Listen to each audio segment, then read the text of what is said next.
Assalamu alaikum, sir. वालेकुम सलाम.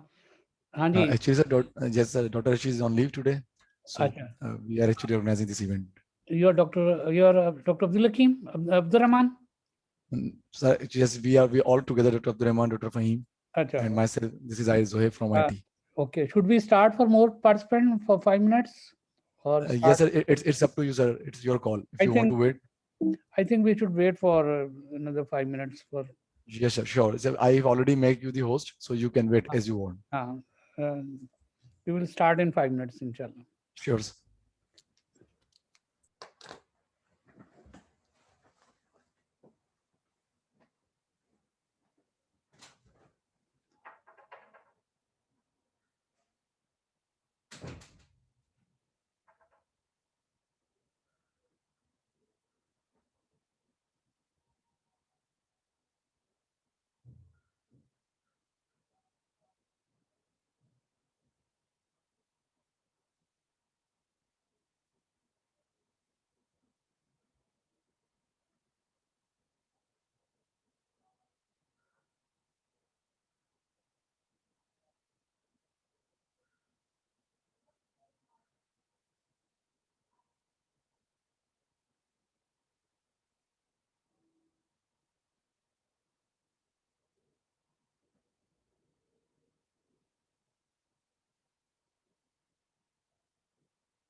Okay, ji. I think we should start now. Bismillah Rahman Rahim.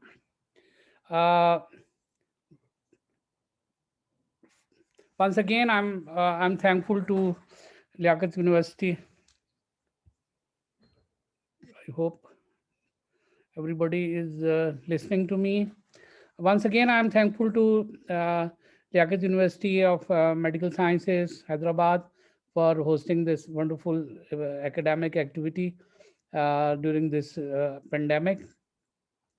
We have done a lot about we have discussed a lot about the quality control, various aspects of quality control, which is very, very important. But in today and tomorrow, we will discuss another very important topic, which is related to the laboratory accreditation, and that is method validation. Method validation is it's a bit complicated subject, and we usually start teaching it and we examine it to the senior students of any course. We will. It's a really very lengthy topic. Actually, it requires a full 1 week workshop to complete it. We will try to do it in 2 days. Today we will discuss one part, method validation 1 and method validation 2. Should I start the presentation? Please, host, confirm me everything is okay.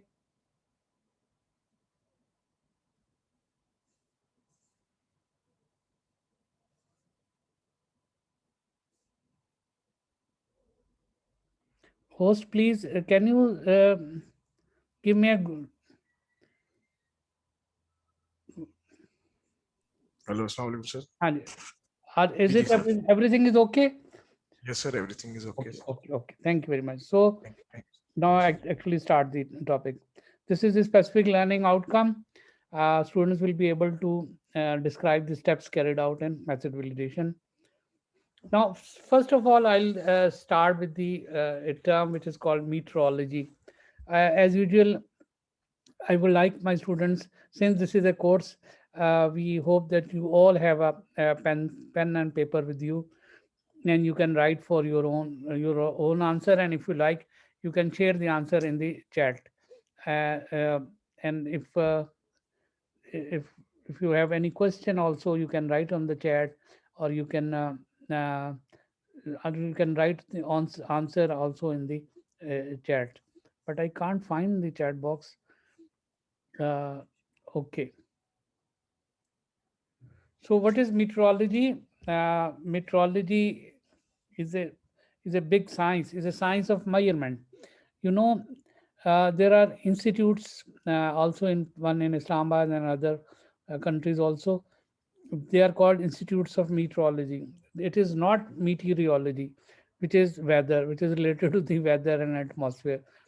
Please don't confuse it with magma mosmiat or the meteorology. It is meteorology from meter. So it's a science of measurement.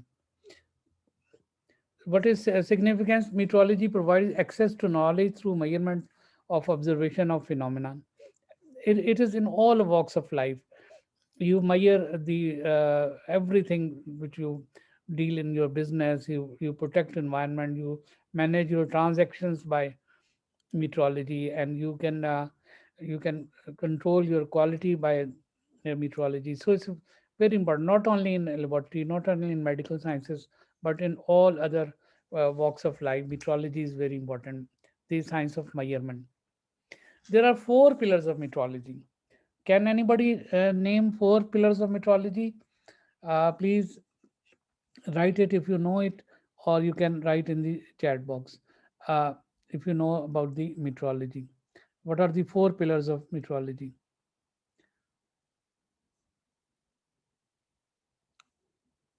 Calibration, traceability, method validation, and quality management. Uh, there is a tick mark on quality management because we have already done major part of it. Quality management we will not discuss in detail today. Actually, it's an umbrella term, bigger term. It is also called total quality management. All aspects of quality, internal quality, control, which is also called statistical quality control, which we have discussed in detail. External quality assurance, which we'll discuss in next week, inshallah. And then quality processing, quality improvement, total quality management framework. They all come under the heading of quality management, and it is one of the very important pillars of metrology. Rest three we will discuss in next slide. Calibration or standardization. Now, first, let me be clear. I'm talking to my younger student that there is no difference between caliber and standard. So calibers and standard, they are one and the same thing, and calibrations is equal to standardization. It is same thing. So no difference between a calibrator and standard. No difference between calibrator and standard. Calibration or standardization is defining an accurate measure to be used for an estimation process. This I know is difficult to understand in when you are written it, but in easy language or in common language, I will try to explain it. What is calibration or standardization? But please remember one thing.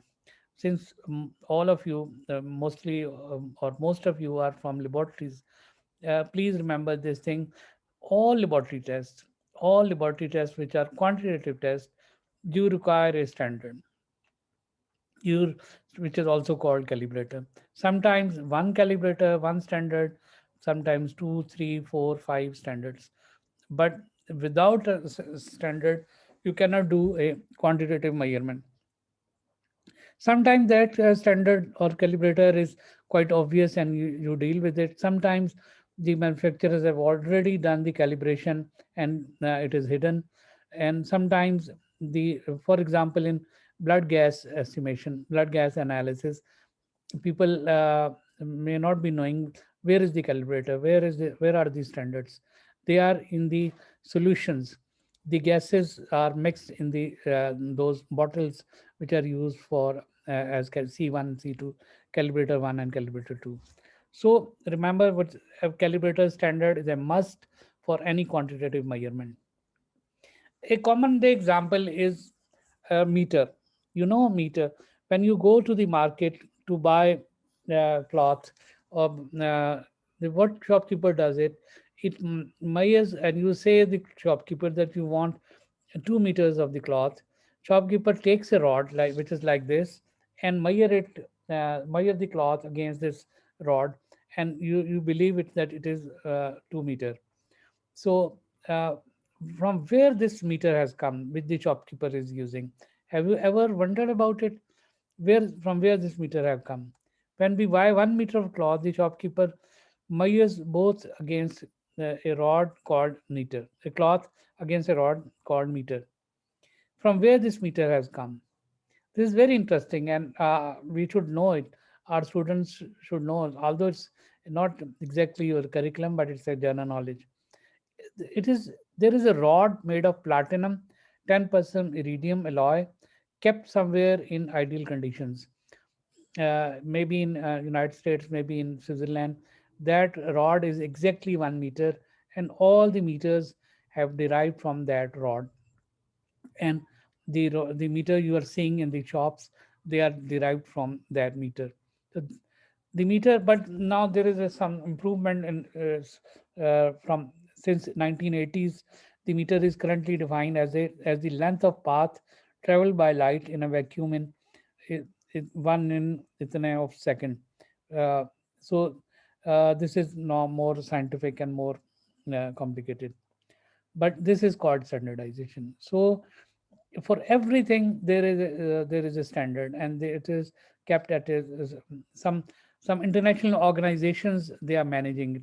Maybe it is NIST, maybe it is International Union of Chemistry. They manage these standards, and they are called the primary standards. What is traceability?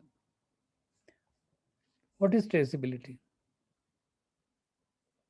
You must have heard this term, traceability.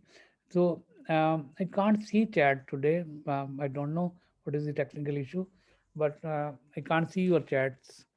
And otherwise, I would have known what are your answers. Okay. If there is some IT person can help us to recover the chat. Okay. Traceability, we might have heard this term. This is very important. Traceability is like pedigree. Pedigree usually of dogs. So that's why I have given the pictures of dogs. The dogs which are called pedigree dogs. If the pedigree dogs are very costly, their price usually in lakhs, whereas the street dogs, wild dogs, they are priceless. They are not of that high price, whereas pedigree dogs are very high because you know what is their actually origin, what is their ethnicity, what is their species. So traceability is the evidence that the standard material has been derived from a primary reference material. So in science, in laboratory, traceability means that you you exactly know the standard which you are using. It can be trace. It is traceable to the primary reference material or primary standard. It is very important for those people who are doing research in who are doing MPhil or PhD, and they if they have done some measurements, some estimations, the examiner may ask, and rather you have to record your traceability in your thesis, that the standard which you used, it was traceable to the that particular uh, standard, primary standard. It is like finding pedigree of a dog. So as I gave you the example, the pedigree dogs are very costly. Similarly, the standards which can be traceable to the primary standards, they are very important. We Another example is shajara nasab. Some families maintain their shajara, and they are supposed to be very good families. Then comes the reference material. Reference material are usually three types: primary reference material, secondary standards, and field standard. I will not go into details of these reference material, but all your standards which you use in your labs, maybe clinical lab, maybe research lab, they come from a primary reference material or secondary standards. And what you are using in your lab is called field standards. So next come, what is the method? Since we are doing method validation, let's first define a method. In clinical laboratories, methods are the processes of estimation, mostly quantitative, of analytes in patient specimen. So it is we also call them analytical methods or laboratory methods. They are one and the same things, and they are the processes by which we measure the analytes. For example, bilirubin, glucose. Uh, the sheets come with every reagent kit in which it is written that you have to take 1000 ml of reagent and 50 microliter of patient sample. So this is one of the small parts of that method. All details are written in that sheet. It is also called method sheet. So method, you know what is method, but there are again three types of methods. And if you have paper pen, please write what are the three types of methods, laboratory methods, which you use.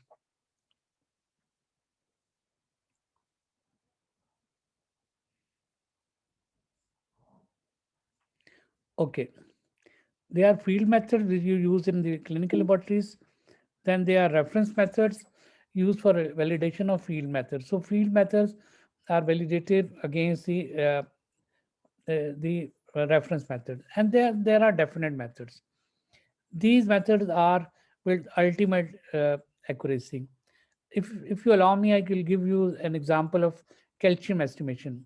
For example, in the laboratory, you do calcium by Arsenzo method or CPC methods. So they are field methods. But the reference method for calcium is atomic absorption spectroscopy. So atomic absorption spectrometry is the reference method for calcium estimation. And IDMS is the definite method of calcium estimation. IDMS means isotope dilution mass spectrometry. That is the most accurate method. Uh, for many analytes, there are field methods, there are reference method and definite methods. But for some analytes, there is no consensus for reference methods and definite methods. But reference methods are usually available. So the laboratory students, if you are doing some course, MPhil, FCPS or PhD, you must know what are the reference method and definite method for your particular analyte which you have used in your research. Now come the method validation. Uh, Whenever there is a method development, uh, we have to validate method. To understand method validation, I'll take you to this very interesting, very nice video. Uh, this video is regarding the from the car manufacturers. Whenever a company introduce a new car, or whenever the factory manufactures a batch of cars, it is tested, thoroughly tested against the adverse conditions. You see, these are the adverse conditions. These are dummy sittings in the car, and the cars are subjected to the accidents, all types of impacts, accidents, and whether it behaves or not, whether the airbags comes out or not, what are the strength of the glasses, how the brakes work, does it stop where it has to be stopped, and l- the what are the conditions of brake, what are the conditions of body and the glass, etc. So with these tests only, the car is now available for sale. So similarly, the laboratory methods are also uh, have to go validation. So method validation is checking the laboratory methods in all aspects where it is recommended for use in clinical practice before it is recommended for use in clinical methods. uh, Westcard has very nice, very elaborately given the method validation procedures in its website, which I told you in the last lecture. And I once again urge you to go through that website. That's very, very important for any laboratory person. It is very useful, and method validation is also very nicely elaborated in that website. So, Westgard says it is inner, hidden, and secret error which we have to find out. So, by method validation, we have to find out the inner, hidden, and secret error. That means the error which will come late, which may not come later on and bother you. When it comes on the patient sample, then its magnitude increases many times. So we have to find it at the method validation state, and then we have to rectify it, or we must know it that this is its limitation. So just in Urdu we say ठोक बजा के देखना, हम इसको ठोक बजा के देखना चाहिए. It is method validation. An assay undergone good method validation procedure will result in development of a robust, accurate, and precise lab assay. During method validation, we also determine the limitations of the method and note in accompanying literature. So maybe the car is not able to take a certain impact, so they will note it in the literature. Similarly, in the if we have developed an assay, but we know that there are some interferences, there are some temperature variations, there are some other problems, so we have to note it in the accompanying literature. If limitation is well known, then it doesn't bother you. The real thing which bothers you are those limitations which you do not know. So, what is the difference between method validation and quality management? Quality management, you can say quality control. This question must be coming in your mind, that what is where we place the method validation in the puzzle, and where is the quality control, what is the relation between the two. So this table shows the difference, a real difference between these two. Method validation is done before introducing a new test, or on special occasion. By special occasion may mean if you have modified it, If you want to change in it, you have to do validation. But you usually, when you have newly developed method, you validate it. And quality management is the daily business done as a day-to-day core. uh, Quality assurance, quality management, quality control, external, internal quality control, they are done on a day-to-day course. But method validation is usually done uh, before the test is being introduced for clinical use. Nowadays, mostly method validation is done by the manufacturers or by some institutes which are big user of them. Quality management is done by all the other users. So quality management is mainly the user's task. Method validation sets a standard and may be published. If you have done a method validation and you can, it can be a very nice publication also. You can publish it. I will show you the examples of our publications based on method validation. Quality management is a sort of audit. You can also publish quality management, but uh, not like method validation. It is usually and generally accepted, especially the journals of pathology. They really want to publish such studies. Method validation requires time and manpower. It's not an easy thing. Remember this thing. Method validation requires a lot of time, a lot of manpower, and expenses. So, quality management is a real life issue.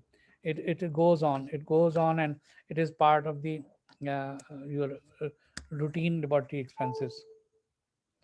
These are the examples of our publications on based on development and validation of a liquid chromatography and mass spectrometry method for cannabis detection in hair of chronic cannabis users under surveillance. So this was published in Pakistan Journal of Pathology. Then bilirubin interference in plasma amino acid analysis by ion exchange chromatography. This is a part of the method validation. Interference is a part of the method validation. We will discuss later on. So it was also published in Factor Journal. National Niqab, we will inshallah talk about this in a subsequent lecture also. It was published in Journal of IFCC. So quality management can also be published.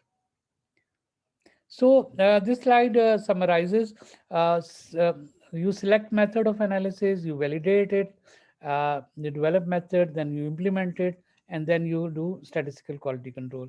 This is the day-to-day work. Now there are some confusing terminologies. What do you understand by the term method evaluation, method validation, and method verification?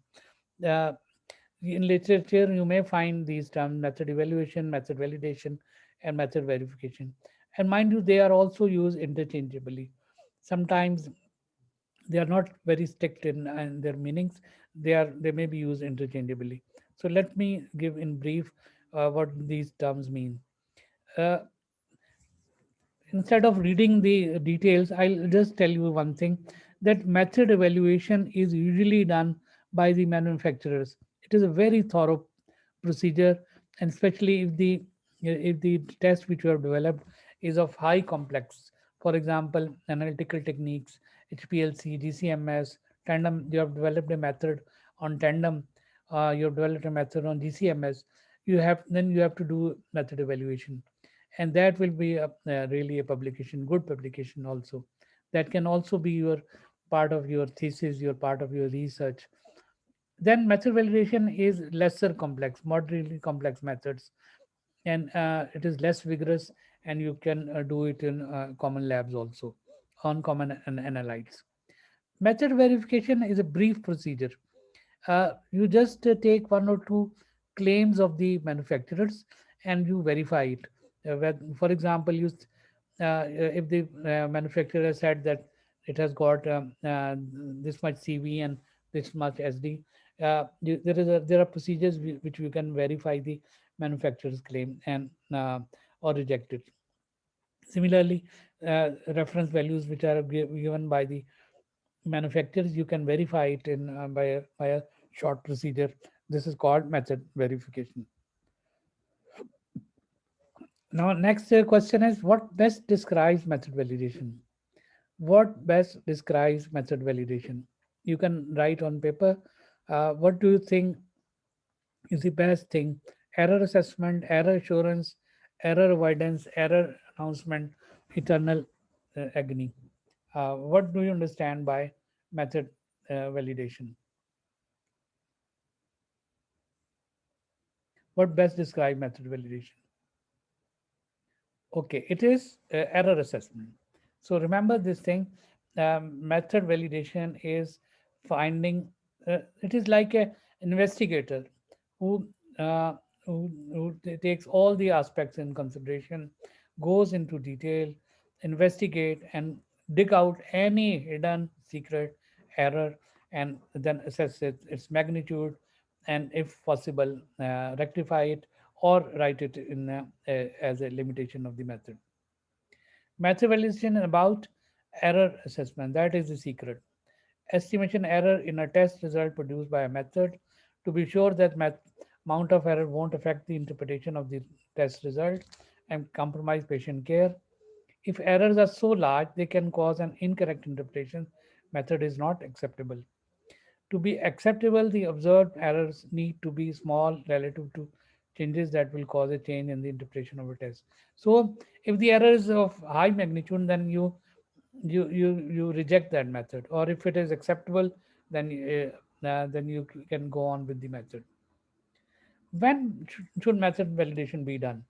In a laboratory, in a clinical laboratory, we are saying when there is a new method development, you have got a new kit and you have got a new methodology, then you must do method validation. You cannot be get laboratory accreditation if you have not done method validation on a new method.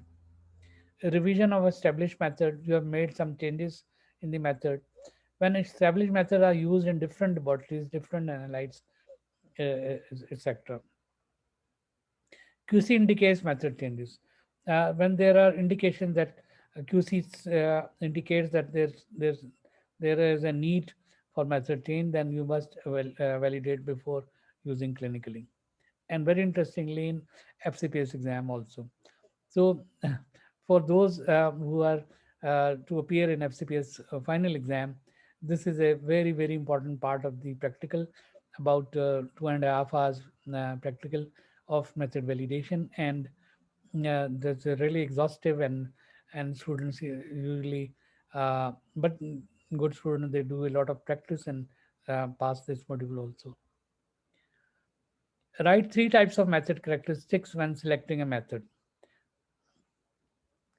application characteristics, methodology characteristics, performance characteristics. So now we have talking of actual method validation. What are these various parts of method validation? There are portions of method validation. One is application characteristics, methodology characteristics, and performance characteristics. What are these? Let us see. Application characteristics include which type of specimen. For example, we have just started glucose by hexokinase um, method. So, what type of specimen is required? What is the volume of the specimen? Uh, Now, I'll give you an example. We have started a test, for example, for neonates, for children, and the volume of specimen required is 1 ml. So the test, you reject the method right from the beginning. So this is an example of application characteristic. Workload, you want to start a new test, very new, brand new test, but do you have workload for that? What is the cost per test? What the time, turnaround time for the analysis? Do you have operators skill or operator training is required? These are the examples of application characteristics. And then methodology characteristic, type of standards, okay, are they available? Can you trace the standards? Are there traceability available? Calibrator sign values, chemical principles, reaction conditions, measurement principle, measurement capabilities.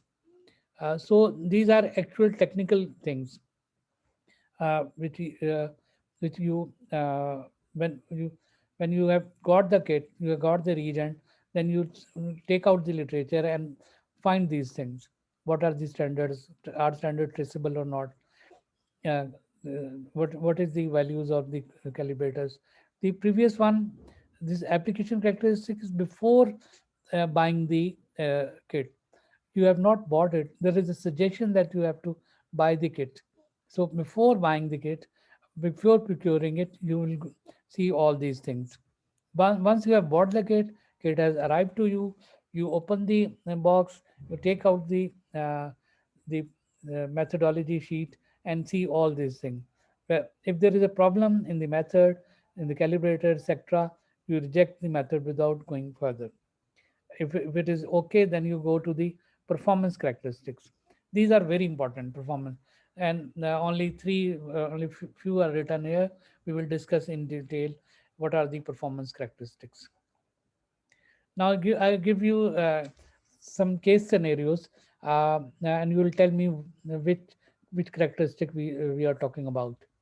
A lab needs a cholesterol method with no interference from bilirubin up to 100 microliter, no interference from lipemia up to 7 micromole triglycerides, and minimal interference from hemolysis. This statement reflects what kind of test selection, application characteristic, methodology characteristics, or performance characteristic. I'll give you 10 seconds. You can ponder and give me the answer. What type of characteristic it is? It is performance characteristics. We will talk in detail about, because we are talking of interference. So interference is one of the performance characteristics. For AST, the interference due to pyruvate, acetoacetate, ammonia, bilirubin, turbidity, and sodium oxalate, sodium fluoride and or sodium oxalate are.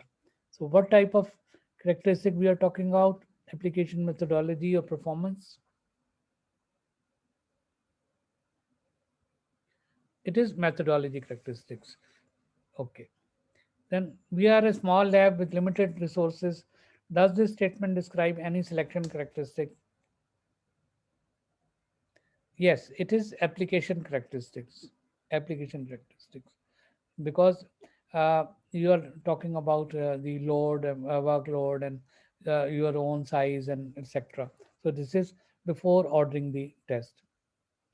Now, the based on the performance characteristics, what are the 9 pillars of method validation? There are 9 things of method validation: accuracy, sensitivity, the range, linearity, recovery, precision, detection limits, selectivity, specificity of the method, robustness and ruggedness, and reliability, accuracy and precision both. So we will not discuss in detail all of them, but some of them will go in some details. What is accuracy? You probably had a very nice talk about accuracy and precision, so I will not discuss in detail. But accuracy is the closeness of the analytical value to the true value. What is trueness? Trueness is the agreement between the average of the multiple measurements with the target values. So almost same thing, trueness and accuracy. In in verticalization, we use the term trueness. Bias. This is a very important and very commonly used term. This is a measure of the difference between the expected test result and the accepted reference value due to systemic method and laboratory error. Express as punches. In simple language, it is the difference between the test which you are evaluating or which you are validating, and the method which is the reference method with which you are comparing. For example, you have got a new kit of hexokinase and you are validating it against glucose by a superior method. So you do 20 tests for 20 patient sample with both methods. So for sample number 1, the glucose was 110 by the test method and 115 by the reference method. So 115 minus 110 is 5. This is bias. So this is very simple. We will discuss tomorrow in detail about the bias. Precision, you have already discussed it. This is scatter of the value around a central tendency. There are three terms used for precision: repeatability, reproducibility, and intermediate precision. Repeatability, let's see what are they. Repeatability is the expresses the precision under the same operating condition under a short interval of time. Repeatability is also termed intra-assay precision. It is intra-assay precision. So if the same operator is testing the samples, same sample usually control material. Please mute your mics. Administrator, please mute their mics. Okay. So repeatability is repeating the test by the same operator under the same condition. And reproducibility expresses the precision between laboratories. Collaborative studies usually apply to standardization of methodology. So if two laboratories have done the same test, their comparison called reproducibility. And there is a third term which is intermediate precision. Intermediate precision expresses within laboratory variation on different days. Uh, the repeatability is on the same day and intermediate precision on different days, different analysis, different equipment. So these are the terms used for precision. Recovery is one of the very important and rather a bit difficult part of the method validation. It is detection of a known amount of analyte parameter added. What we do is we add known quantity of the analyte, and then we test whether your method can recover it or not. I give the example once again. For example, we are evaluating a test of glucose, method of glucose by exokinase. What will we do?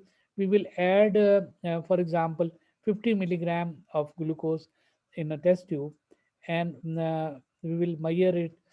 We will have done the baseline also. And the baseline, for example, is 80 milligram, and we have added for 50 milligram. So the recovery should be ideal recovery should be 50 plus 80, 130 milligram.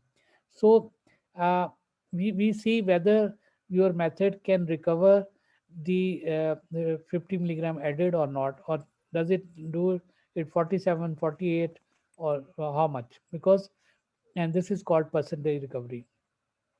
A very common terminology might have heard is spiking. So when you add an analyte in a sample, you spike it. So this is called spiking. So it is a measure to estimate accuracy by analyzing samples spiked at three different concentrations, usually low volume, medium, high, covering the working range. So you add some analyte in it, the same analyte which you are evaluating, you spike it and then measure it. This is called recovery. And recovery is expressed as percentage. So percentage recovery is concentration of analyte measured in the fortified. Fortified means spiked sample in which you have added this the analyte. It is called fortified sample. And Cu is concentration of analyte measured in the unfortified. So unfortified, fortified means spiked, in which we have added the analyte, and unfortified means in which we have not added it. So Ca is concentration of analyte added in the fortified sample. So, for example, in the example I gave you, 50 milligram. So Ca is 50 milligram into 100, and then how much we have recovered it. It is expressed in percentage. So this is a very important part. I can we can talk it on for length. It actually requires a physical workshop to go in further detail about how to proceed, how to carry out recovery studies. Linearity and range. The linearity of a method is its ability to elicit results that are directly or by well-defined mathematical transformation proportional to the concentration of analyte in the sample. Uh, for example, we can say linearity is if we if there are 10 patient samples, rather 5 patient sample. One is 50 milligram glucose, the other is 100, then is 150, then 200, then 250. So does our method accurately measure the increasing concentration of the analyte from 50, 100, 150, 200, and 250? This is called linearity. Uh, how accurately it measures the increasing concentration of the analyte. So then the range of the method is the area between the lower and upper limits of quantitation. The the upper limit is how much it can measure accurately the highest concentration, and, and the lowest we will also we'll discuss further what is the meaning of the lower concentration. Within the range of the method, results are accurate, precise, and linear. Let's see this curve.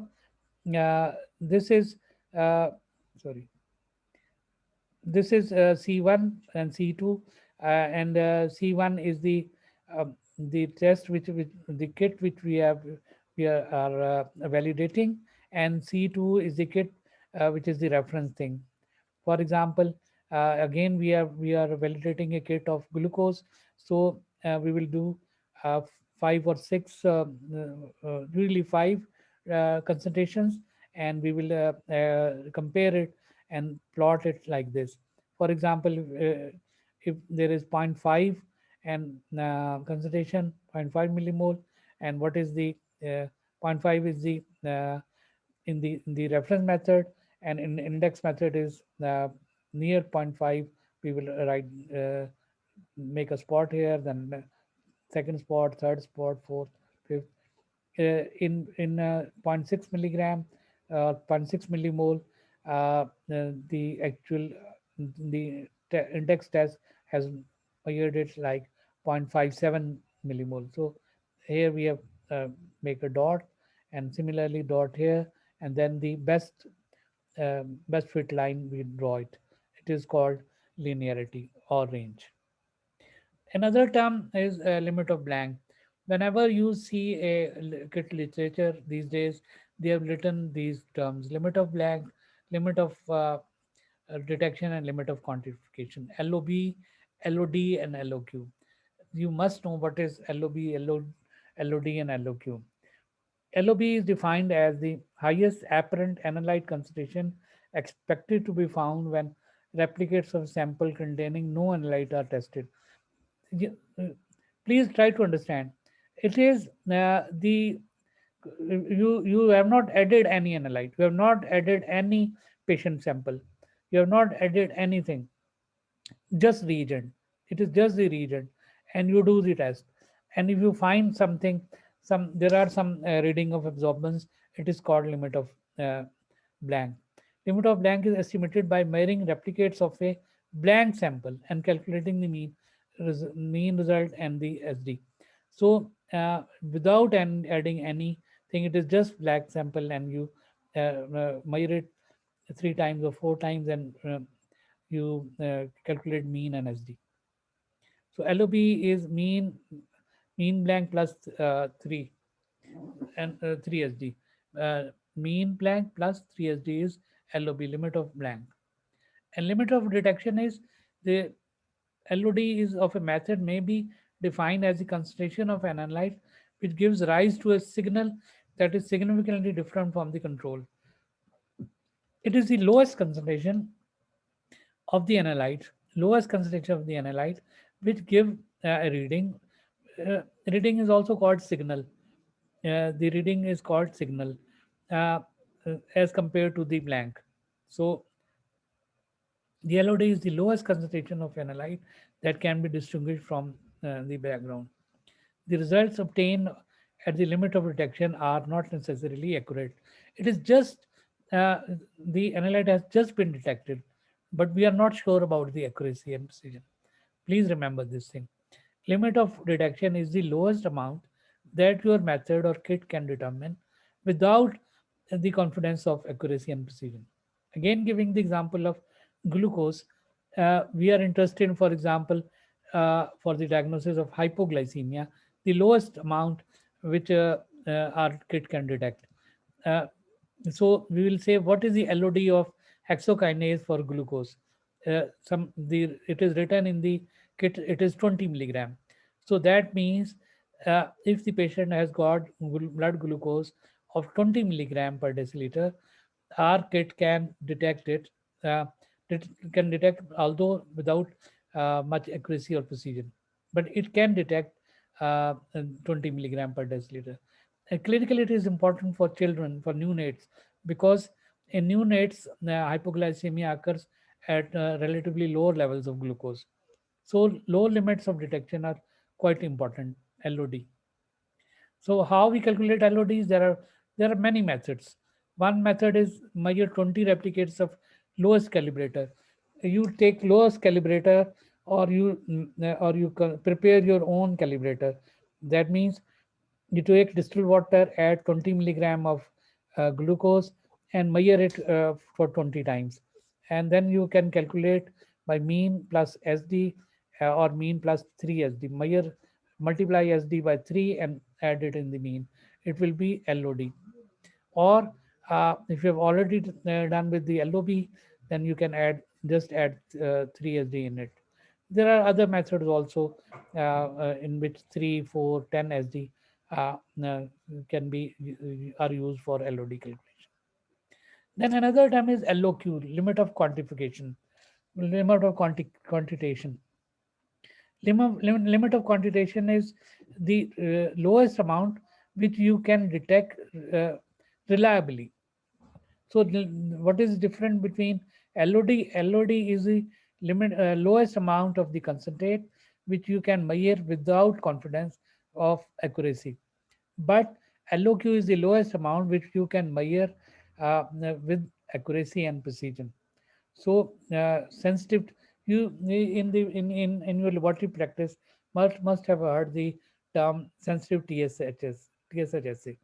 Now this sensitivity means that this kit can detect very low level of TSH, because in hyperthyroidism the levels of TSH is very low. So we are interested in measuring accurately the lowest level of TSH, and because only then we can monitor the patient of hyperthyroidism. Similarly, in HS troponin, high sensitive, when we say high sensitive troponin, it means high analytical sensitivity. We will discuss what is analytical sensitivity.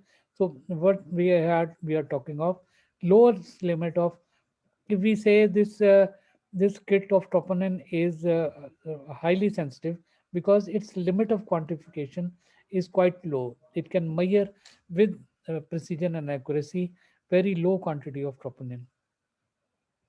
Robustness is another term. Why?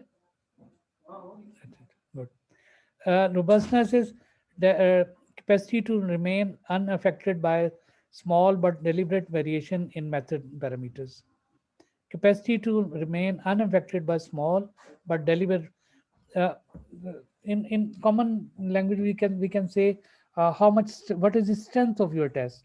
Does it bear the effects of temperature, effect of storage, effect of uh, changes in the atmosphere, etc. So it is called robustness. So changes in pH, etc. Then another term is ruggedness. Ruggedness is the degree of reproducibility of the test under a variety of conditions.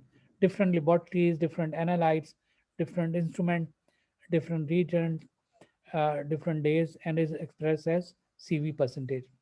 Actually, ruggedness is very important, because it's a common practice that patients get their test from one lab and then go to another lab and test it again, then the third lab. So, and usually there are difference in results. The results cannot be exactly the same. There ought to be changes or variation in the results. But if you are using a rugged method, then the changes will be minimum. So this is the advantage of using a rugged method, that if a patient goes from one lab to other lab to third lab, the variation will not be great if all three labs are using that particular rugged method. So robustness or ruggedness, degree of independence of the method of analysis from minor deviations in the experimental conditions of the method of analysis. Analytical sensitivity, this is very important. As I told you, the when we say HS troponin, high sensitive troponin, it is analytical sensitivity, and this is the chain in analytical response divided by the corresponding chain in the concentration of a standard calibration curve. Now it is we usually use it for the lowest concentration, but in fact it is for any change in the, for example, the patient's glucose was 112 milligram yesterday, and today it is 113 milligram.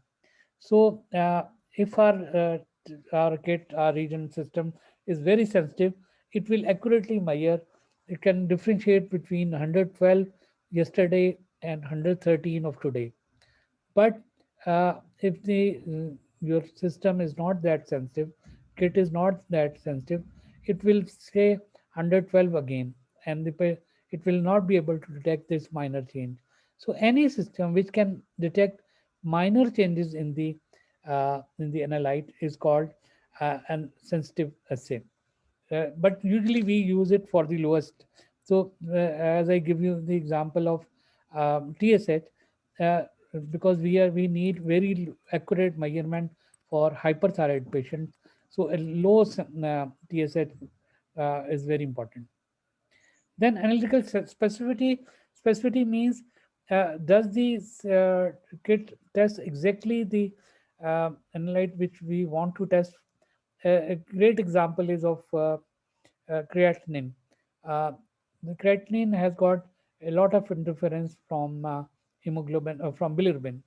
So, cleric samples, bilirubin is a great interferent in the creatinine assay. So, now there is a race, there is a procedure going on to develop creatinine assays which are very specific for creatinine, which can bear the interference to minimum by the bilirubin. So we say we have developed a specific assay for creatinine. Thank you very much. Exactly after 1 hour, I'm stopping. So I'm open for questions, and you can ask question by writing, or you can uh, talk. You can please, you can raise your hand, and or you can uh, the administrator, the moderator can convey the questions to me.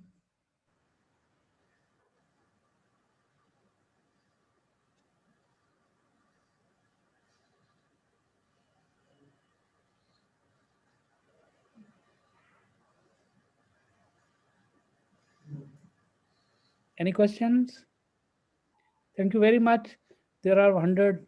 There were 127 participants. Nurulan, there is a raise hand from Nurulan. Uh, the moderator can unmute the participant and let him or her ask the question.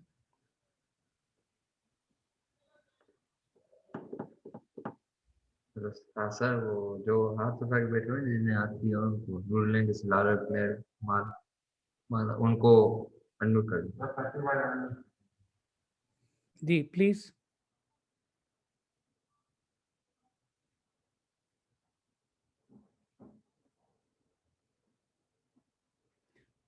There is a question from Anam Azim, Nurulan, but moderator has to unmute you. Hello. Ji, please. Yes, sir. I have unmuted already, but they are not unmuting themselves. Anam, you can unmute yourself. Nurulan, you can unmute yourself. I just sent the request to Anam Azim to unmute, but she is not unmuting. Okay. Any other question? Anybody, if anybody has any question, he and she can raise their hand, so we can unmute. Why can't you unmute all of them? Just let me do, sir.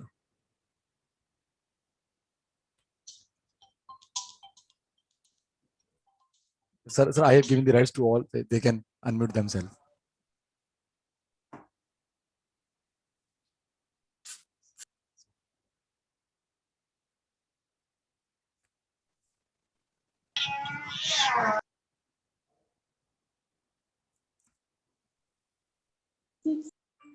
Yes. Yes, Mamuna, please.